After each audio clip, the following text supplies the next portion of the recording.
ko lang sa inyo yung tips kung paano maghiwa ng pipino. So guys, eto nahiwa ko na siya. 'Di ba? Hindi ko na kasi napakita, 'di ba? Isang mahaba 'yan. Una, hatiin mo siya sa gitna. Babalatan mo muna syempre. Tapos hahatiin mo siya sa gitna. Ngayon, pag hati mo sa gitna, ganyan siya. Hatiin mo naman siya sa gitna ngayon. Kaya naging apat siya. Tapos guys, para maalis natin yung buto. Inaalis natin guys yung buto para iwas appendicitis kasi hindi maganda sa katawan yung kinakain natin yung buto nito. So, ang gagawin nyo lang guys, kukuha kayo ng kutsara, i-scrape nyo lang yung buto, ganyan. Scrape nyo lang siyang ganyan. Yan. Yan, ganyan lang guys, so madali lang siya. Scrape nyo lang yung butong ganyan. Yan. So, pag na-scrape nyo na yung buto, guys, kayo nang bahala kung anong klaseng hiwa yung hihiwain nyo sa pipino nyo. Pwede siyang ganyan lang, parang half moon lang yung hiwa niya. O kaya pwede rin naman guys na yung maliliit. Hihiwain mo naman siyang ganyan. So, depende na yun sa inyo guys kung anong klaseng hiwa yung gusto nyo sa pipino. So, ayan guys, tip lang namin yan kung paano maghiwa ng pipino. Hi guys, magandang araw. Hindi kami pumasok ng asawa ko ngayon kasi gusto ng asawa ko na magluto. So, eto guys, yung niluluto ng asawa ko para ngayong araw, kinamatisang manok guys. So, eto yung kamatis. Ito yung patatas, at ito yung malunggay guys. Ito guys, tip lang din naming mag-asawa. Yung kinamatisang manok, pwede nyo siyang lagyan guys ng malunggay para mas healthy siya. Tsaka yung malunggay guys, pwede nyo siyang kunin sa labas kung saan lang kasi madali lang siyang tumubo. Kaya maglakad ka lang sa labas, may makikita ka ng malunggay. So, libre lang siya. Pangalawa, napaka-healthy guys ng malunggay. Kaya, yung mga niluluto nyo guys, kahit anong luto pa yan, pwede nyo siyang haluan ng malunggay para mas healthy. So, yan guys, nagluluto na yung asawa ko. Yan, ito yung kamatis. Hiniwa ko na rin siya guys ng ganito.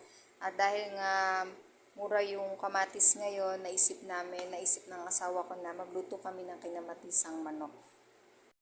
So, ito na guys yung manok. Naano muna ng asawa ko, nailagay niya na yung luya, bawang, sibuyas, tsaka yung sili green. Ayan, sinasangkot siya lang ng asawa ko guys. Yan. Yan guys, pagkatapos isangkot siya, pwede na natin ilagay yung isang perasong chicken cubes. Yan. Ito guys, pandagdag lasa lang naman ito. Kaya nilalagyan natin siya nito. So yan, dalagay lang natin siya dyan guys. Kusa na yung matutunaw.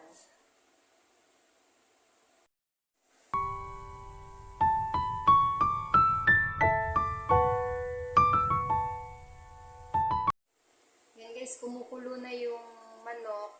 Kaya pwede na natin ilagay yung kamatis. Itong manok pala guys, 1 kilo tong puro wings, 1 kilo to.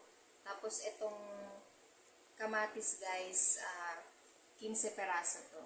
So, lalagay na natin guys yung mga kamatis. Yan.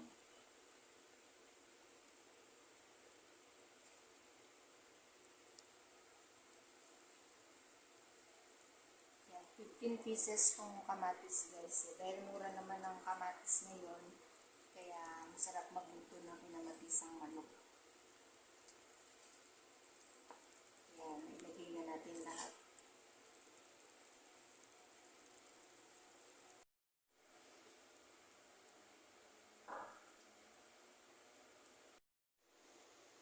Hi guys, ayan na kumukulo na yung manok natin na nilagay natin yung kamatis kanina. So guys, share ko lang yung kamatis. Very healthy siya guys kasi meron siyang lycopene, potassium at vitamin C. Tsaka antioxidant din siya guys, kaya nakakaganda din siya ng balat. At good for the heart din siya. So, dahil mura yung kamatis ngayon guys, samantalahin natin na kumain tayo ng kamatis. Guys, nagkulay pula na yung manok natin kasi yung kamatis guys, pag napakuluan na siya tsaka lumambot na, halo na siya sa manok, kaya magiging kulay pula na yung sarsa natin sa kamatis ng manok. Tsaka guys, kung napansin nyo, medyo nagtubig siya kasi dahil din yan sa manok, syempre, meron siyang tubig sa kaya yan. Hindi nyo na kailangan lagyan ng tubig yan guys kasi kusa na siyang magtutubig at magkakasabaw. Yan guys, kumukulo na yung manok kaya nilalagay ko na yung mga patatas. Yan guys. So, itong patatas guys, 5 peraso itong malalaki kasi mahilig sa patatas yung asawa ko kaya dinamihan namin talaga ng patatas. So, yan guys, habang kumukulo, pwede nyo na ilagay yung patatas. Hi guys, eto gawa naman tayo ng burong, mangga at pipino. So guys, ito yung suka. Ito pala guys, yung sukang ginamit namin ng asawa ko. Gawa to ng biyenan ko kasi guys, ang sarap gumawa ng suka ng biyenan ko. Kaya ito yung ginamit naming suka. So, templado na to guys, ng suka. Ilalagay na lang namin yung iniwak kaninang pipino na pinakita ko kanina guys. So, lalagay lang natin siya para mababad. Yan.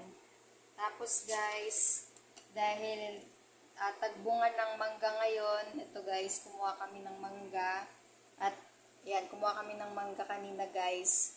Tapos siniwa ko rin siya ng ganitong maliliit. So, pwede na rin natin siya ihalo dito sa pipino.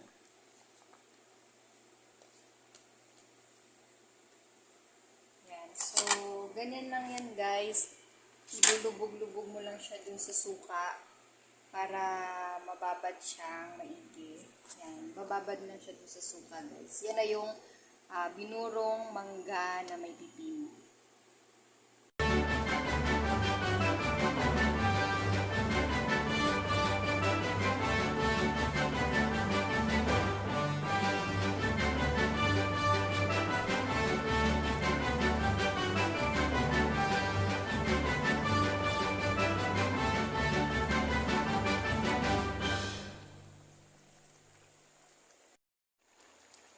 Yan guys, pwede na natin ilagay yung malunggay.